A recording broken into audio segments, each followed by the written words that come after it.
প্রিয় দর্শক, আসসালামু আলাইকুম। স্বাগতম জানাচ্ছি নতুন আরও একটি পর্ব দেখার জন্য। পাউরুটি দেখলে সবার প্রথমে মনে পড়ে এক কাপ গরম চা, কিন্তু এই পাউরুটি দিয়ে যে কত ধরনের নাস্তা তৈরি করা যায় জেনে না থাকলে আজকের ভিডিওটা তাদের জন্য। সম্পূর্ণরূপে ইউনিক পদ্ধতিতে আজকে এই নাস্তাটা তৈরি করে দেখাবো। ওপরটা ক্রিসপি, ভেতরটা চিকেন কিমা দিয়ে ঠাসা। নাস্তাটা যে কাউকে তৈরি করে খাওয়াও তোমার প্রশংসা করতে বাধ্য হবেই হবে। আর এই নাস্তাটা পরিবারের সবাইকে তৈরি করে খাওয়াতে হলে একটা লাইক দিয়ে ফুল ভিডিওটা দেখতে হবে। ভিডিওটা স্কিপ করে দেখলে চলবে না, পুরো ভিডিওটাই দেখে নিতে হবে, না হয় ঠিকঠাক রেসিপিটা করতে পারবে না। আর কথা না বাড়িয়ে মূল রেসিপিতে চলে যাই। এখানে আমি 2 টেবিল চামচ পরিমাণে তেল দিয়ে দিয়েছি, আর এখানে হাফ কাপ পরিমাণে চিকেনের বুকের মাংসটা আমি কিমা করে নিয়েছি, সেটা দিয়ে দিলাম। স্বাদ মতো লবণ দিয়ে এটাকে 1 মিনিট একটু ভেজে নেব। এরপর দিয়ে দিচ্ছি 1/4 চামচ হলুদ পাউডার, এরপর দিয়ে দিচ্ছি 1/4 চামচ গরম মশলা পাউডার, 1 টিস্পুন পরিমাণে ধনিয়া পাউডার দিয়ে আমি আবার একটু নেড়ে ছেড়ে দিচ্ছি। এখানে দাপে দাপে অনেক উপকরণ অ্যাড করতে হবে, একটু খেয়াল করলেই বুঝতে পারবে। দিয়ে দিচ্ছি 1 টিস্পুন পরিমাণে রেড চিলি পাউডার, আর দিয়ে দিচ্ছি হাফ কাপ পরিমাণে টমেটো কুচি, হাফ কাপ পরিমাণে পেঁয়াজ কুচি। এখন দিয়ে দিচ্ছি 1 টেবিল চামচ পরিমাণে হলুদ এবং লাল ক্যাপসিকাম। এখন দিয়ে দিচ্ছি হাফ কাপ পরিমাণে গাজর কুচি। এখন সবগুলো উপকরণ আমি মিশিয়ে নিচ্ছি। আর এখানে আমি ঝাল মরিচটা অ্যাড করি না, এখানে কাঁচা মরিচ এবং গোলমরিচেই যতটুকু ঝাল হয় ততটুকুই। এরপর দিয়ে দিচ্ছি নুডলসের প্যাকেটের একটা মশলা। এখন ভালো করে নেড়ে ছেড়ে আমি মিশিয়ে নিচ্ছি। এরপর দিয়ে দিচ্ছি 3-4টা কাঁচামরিচকে কুচি করে দিয়ে দিলাম, আর ধনিয়া পাতা কুচি দিয়ে দিচ্ছি পছন্দ মতো।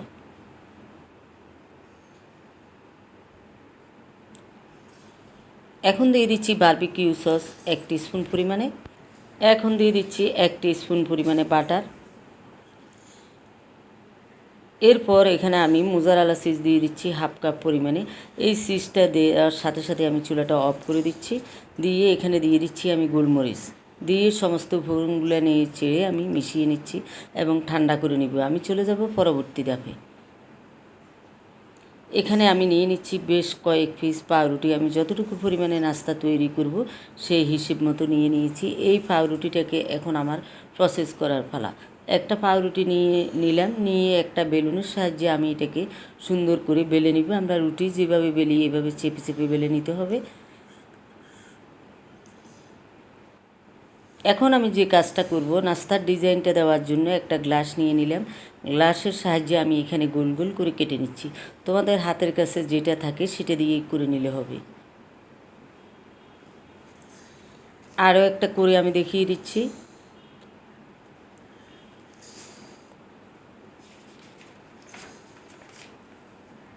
তো দেখো, এইভাবে করে সবগুলো আমার তৈরি করা হয়ে গেছে।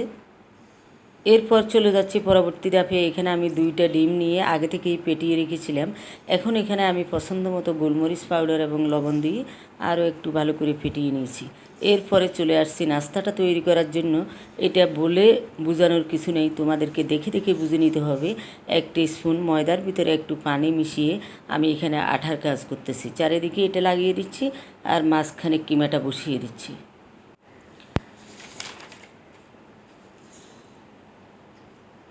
আরেকটা পিস নিয়ে আমি উপর থেকে এইভাবে চেপে চেপে চারিধারটা বন্ধ করে দিচ্ছি। এখন হাতের সাহায্যে চারিদিকে এভাবে একটু চেপে চেপে লাগিয়ে দিচ্ছি, এতে করে আর খুলে আসার কোনো চান্স থাকবে না। আমি আরও একটা তৈরি করে দেখিয়ে দিচ্ছি তোমাদের বোঝার সুবিধার্থে।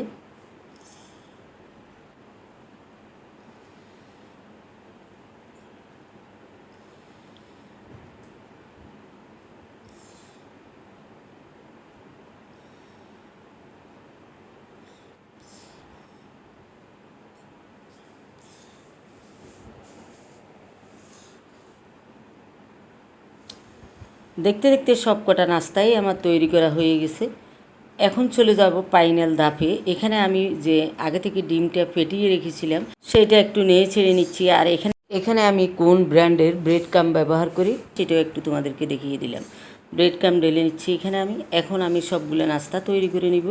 নাস্তাটা আমি এখানে ডিমের গোলায় চুবিয়ে তারপরে ব্রেড কাম্পে জড়িয়ে নিব, ঠিক আমরা আলুর চপ যেভাবে তৈরি করি সেভাবে।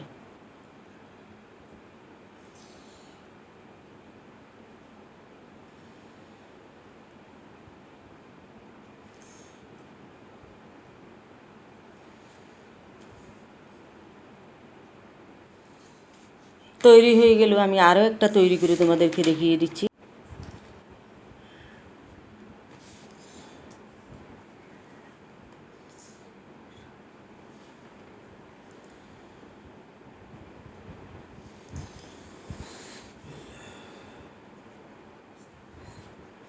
তো দেখতে দেখতে সবগুলো তৈরি করা হয়ে গেলে এই অবস্থায় তোমরা চাইলে এটাকে ডিপ ফ্রিজে ফ্রোজেন করে রাখতে পারো।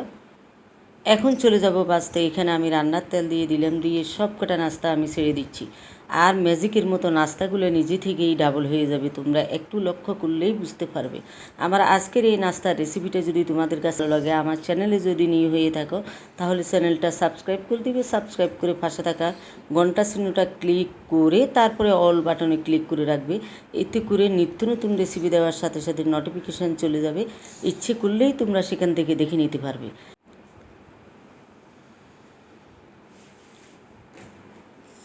এবার প্রত্যেকটা নাস্তা আমি উল্টিয়ে দিচ্ছি।